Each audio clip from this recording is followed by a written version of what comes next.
All right, Doc, what's going on, huh? Where are we? When are we? We're descending toward Hill Valley, California at 4:29 p.m.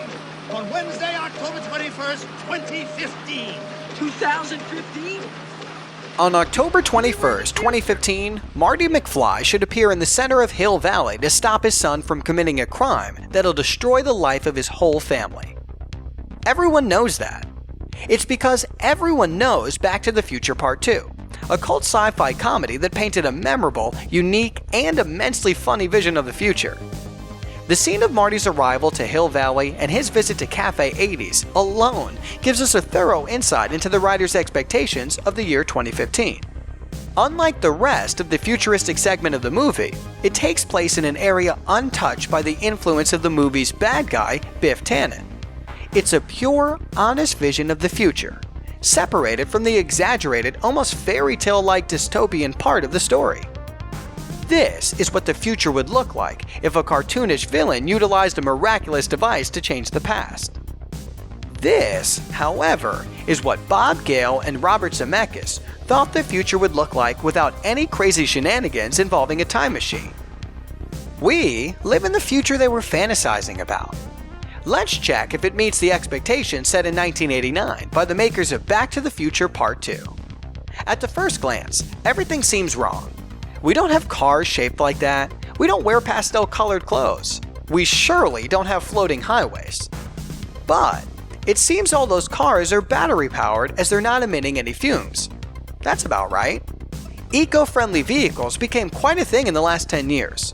Electric cars and hybrids are especially popular in the rich parts of the United States. So this prediction kind of checks out. The shape of this futuristic building nowadays doesn't look that strange compared to moving glass buildings or other weird constructions from all over the world. It actually looks pretty commonplace for 2015. LED banner displays. Yeah, we have that. Texaco isn't an independent company anymore. Most of its gas stations have been converted to the Shell brand. Nonetheless, Texaco is still present all over the world, especially in California. On the other hand, Marty's cap looks really dated. In 2015, you don't bend your sunshade, silly. Although there's no Jaws 19, soon we'll have the 24th movie in the James Bond series and the 13th Marvel Universe flick. So, we can't say it's an exaggeration. Also, 3D seemed like the next big thing a couple of years ago, though nowadays no one seems to be impressed by it anymore. Remember the Avatar craze? Shark still looks fake. You said it, brother. Thematic cafes and restaurants are popular indeed, so it's no wonder Marty finds one right across the street. I mean, everyone likes the 80s, right? Let's take a closer look at the thrift store's window. Nowadays, Laserdiscs are a valuable collector's item, so you get a point for that, movie. We're also pretty sure that the Roger Rabbit mascot and the box Barbie and Ken dolls would earn us a hefty sum on eBay, though we know there are people that sell those kinds of things at a garage sale for less than $1. However, we don't know a single person that would willingly pay $1 for an old CRT TV. This Mac is neat though. Whoa, movie! Fidel Castro isn't cool, and honestly, no one remembers Hermione. CRTs again, and a lot of them. But remember, they're there because of the 80s theme. We all love Michael Jackson, but after his untimely death, this kind of use of his image would be most inappropriate. Also, no robot bartenders. A healthy lifestyle is hot right now.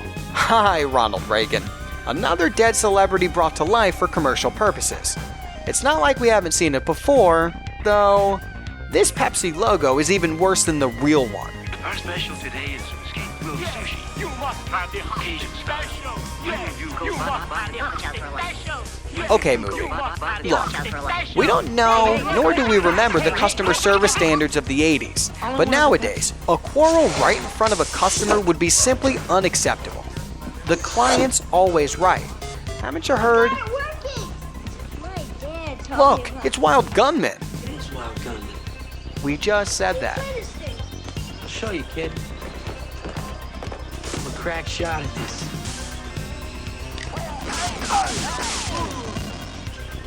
You have to use your hands? That's like a baby's toy.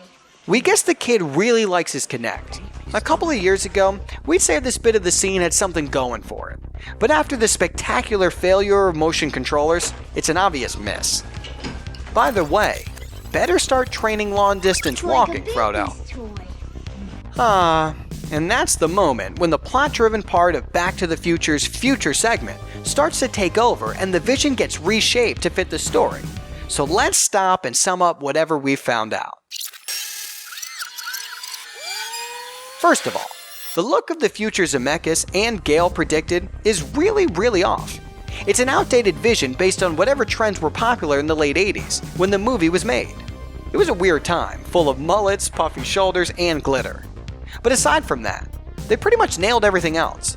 Zemeckis and Gale predicted the modern mindset, the pursuit of a healthy lifestyle, the nostalgia for the 80s, the blatant milking of franchises, and the importance of celebrity endorsement. They even knew today's youth wouldn't be impressed in the slightest by the technology of the 80s. The feel of our present times is certainly there. Back to the Future's vision of the future doesn't feel too inaccurate and shouldn't affect our reception of the movie. If you really want to gripe, there are bigger problems with Part 2. Like, how is Biff able to go back in time, change the future, and come back to the future that from his point of view doesn't exist anymore? Or why is Doc Brown in such a hurry when he comes back to 1985 to take Marty to the future? Give the kid a break, Doc.